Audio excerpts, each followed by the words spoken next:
When you first started doing stand-up, how did you know that you was funny versus people are just laughing to make you feel good? So I knew I was funny before I started doing stand-up. Because it Okay. was just like my friends in college. Like, not so much like school, like high school and stuff like that. Like, I was very shy in school. Like, I got a growth spurt out of nowhere. Like, bro, I was like short. I was like 5'3", 5'4" through high school. Then out of nowhere, like 5'11", 6 feet, like out of nowhere, went to college. So I was funny, but I was shy in high school. So people who see me now doing stand up, they like, you from high school? They're like, bro, you was a nerd doing. But when I went to college, they were like, bro, you funny. My boy Jeff, he used to be like, bro, you gotta do stand up. It took me like 7 years to really get into it. But when I performed, I knew I was funny, but I just didn't know if I was stand-up comedy funny. And then when I performed, it was just stuff that I always used to say in conversations, and I got laughs.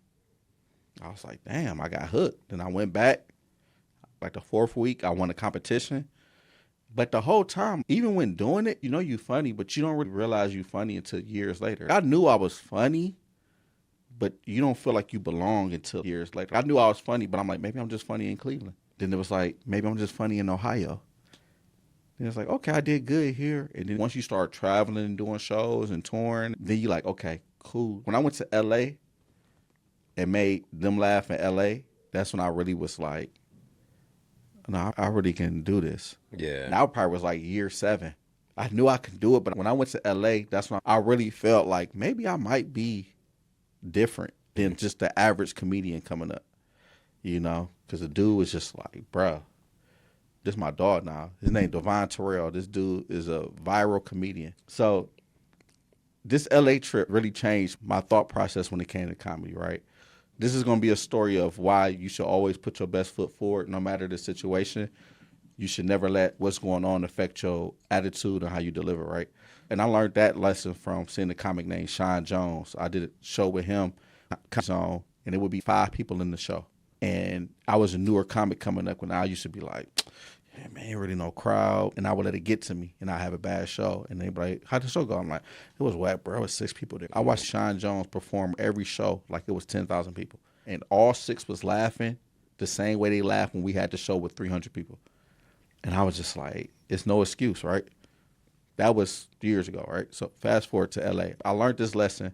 I go to LA, and I'm sitting there, and me and my ex at the time, we in LA, and I'm pumped. This is a comedy store. It's ran by my girl Nichelle Murdock, who's from Cleveland, but has been running the comedy store for probably plus years. So she's there, and she's like, I walk in. She's like, all right, baby, I got you. We got some comics on the lineup. So it's probably like 11 comics on the lineup. Room packed. Comics tearing it up. I'm like, I'm about to tear this up, man. And I'm like, it's probably a producer here. I can't wait to go up. 3 comics go. She like, I got you, baby. I'm like, she got me. She gonna put me in the sweet spot. 5 comics go. I'm like, she got me.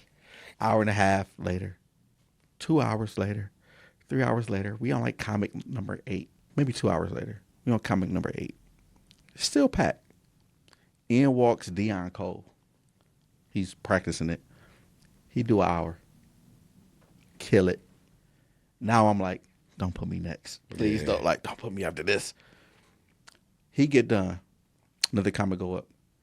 In walks Joe Torry. He does like 40 minutes. It's like 1 a.m. Another comic go up, another comic go up. People start leaving. This crowd that was probably like a packed crowd of like 125 people is down to like 30. I'm like, 30 still good. A comic from Power go up. I'm like, this nigga from Power? God dang. So we got like comic 15 now. It's 8 people left. She's like, all right, you next. My girl looking at me like, you ready? She like, do my favorite joke I like of yours, right? So I'm like, all right. So I go up, and a lot of comics say this, they killed it. Bro, I killed it. I performed like it was a full show. But I was down because it was only like 8 or 10 people that saw me. So I was like, dang. So I get done. They clapping like, oh, my God. this dude dapped me up. He like, bro, brilliant. What's your IG, man? And I'm getting my IG. So I get my IG. He followed me. So we leave. We walk into the car. She's like, who was that dude? I'm like, I don't know. I'm like, he looked familiar. I've seen him before. I said, let me go. I look. It's this singer, Devvon Terrell. He used to do like these viral remakes. 50 million, 40 million views on Facebook, every remake. I've been following him before I even did stand-up comedy. I'm like, what? Probably got like 500,000 followers on like social media, millions on YouTube. I'm like, what? Click on his page. He posted me and shouted me out. Man, this dude is next up. You heard it from me.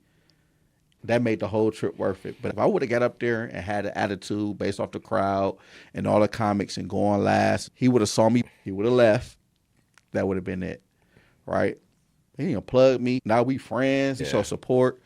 He didn't support stuff that I done. That's why you got to keep your attitude, your mind right in anything that you're doing, man. That was a cool little story. That was a trip when I knew I was like, I'm fun. Just because of that, like that dude just walking up to me, it was 10 people in the past I would have folded. And that dude like, bro, nah, bro, you got a fan for life from that. So a nigga that you a fan of become a fan of you, like that's crazy.